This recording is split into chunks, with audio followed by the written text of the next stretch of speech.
speech is a special gift to a human being. बोलने की क्षमता मनुष्य को दिया गया एक विशेष उपहार है।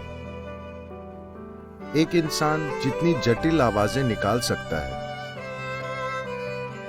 वैसा कोई दूसरा जीव नहीं कर सकता। हाँ, एक हाथी की चिंगाड़ हमारी आवाज से कहीं तेज हो सकती है।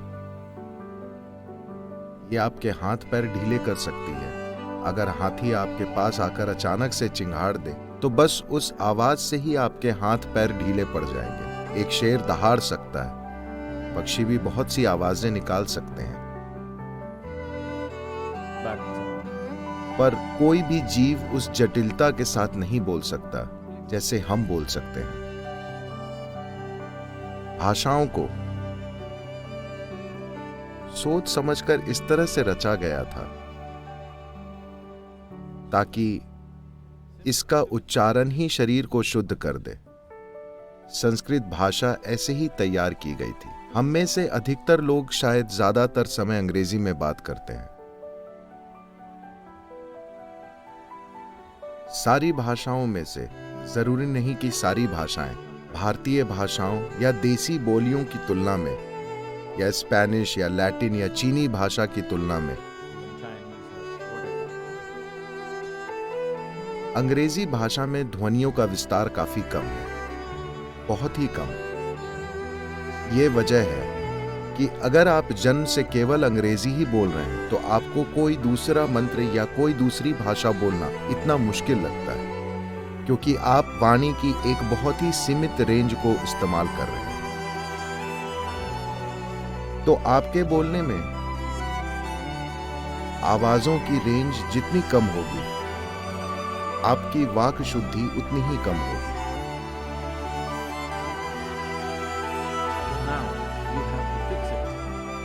तो अब आपको इसे एक सक्रिय जागरूकता और इरादे के साथ सुधारना होगा। एक चीज है ध्वनि और दूसरी चीज है ध्वनि के पीछे का इरादा। आप बहुत प्यार के साथ ए कह सकते हैं, या आप किसी दूसरी भावना से भी ए कह सकते हैं। अब ये दोनों शरीर पर एक सा असर पैदा नहीं करेंगे।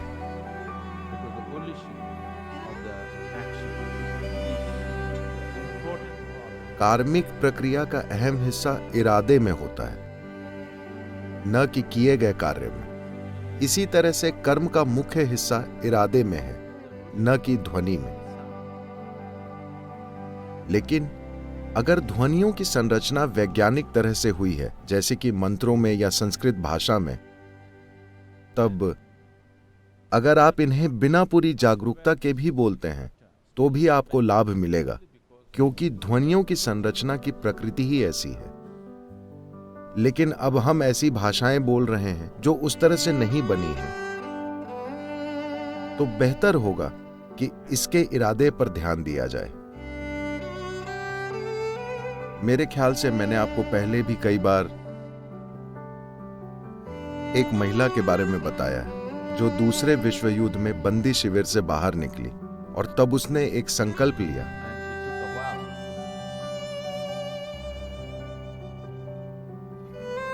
उसने संकल्प लिया कि अगर अब मैं किसी से कुछ कहूंगी और ये मेरे अंतिम शब्द हों, ऐसा हो सकता है अगर इस व्यक्ति को कहे ये मेरे अंतिम शब्द होने वाले हैं, तो मैं कैसे बात करूंगी? मैं हर किसी से बस उसी तरह से बात करूंगी। ये आपकी वाक शुद्धि को ठीक करने का एक शानदार तरीका है।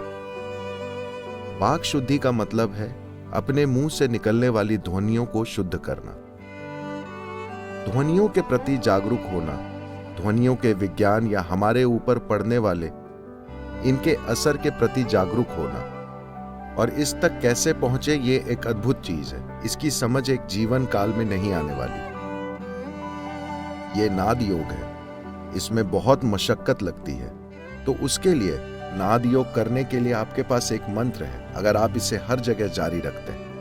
मैं कभी इसके बारे में सोचता भी नहीं, लेकिन अगर मैं बैठा हूं, खड़ा हूं या कुछ भी, मेरे भीतर शंभो शिव बस होता रहता है।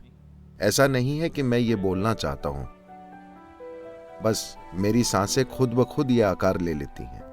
ऐसा सिर्फ इसलिए नहीं हो रहा है क्योंकि मैं एक कार्यक्रम में बैठा हूं या मैं कोई जरूरी या गैर जरूरी चीज कर रहा हूं। उस तरह से आप भी इसे अपने जीवन में ला सकते हैं।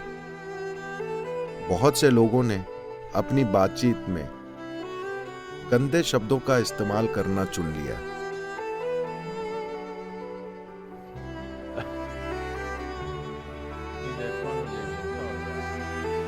या इन दिनों खासकर मैं देख रहा हूं कि अमेरिका में युवा वर्ग वो बस एक शब्द से पूरा वाक्य बनाने लगे।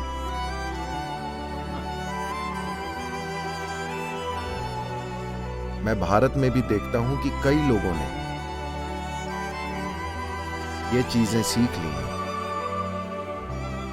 और जब वे इन शब्दों को बोलते हैं लोग शिट शिट कहते रहते हैं। मैं उन्हें याद दिलाता रहता हूं, मेहरबानी करके यहां मत कीजिएगा।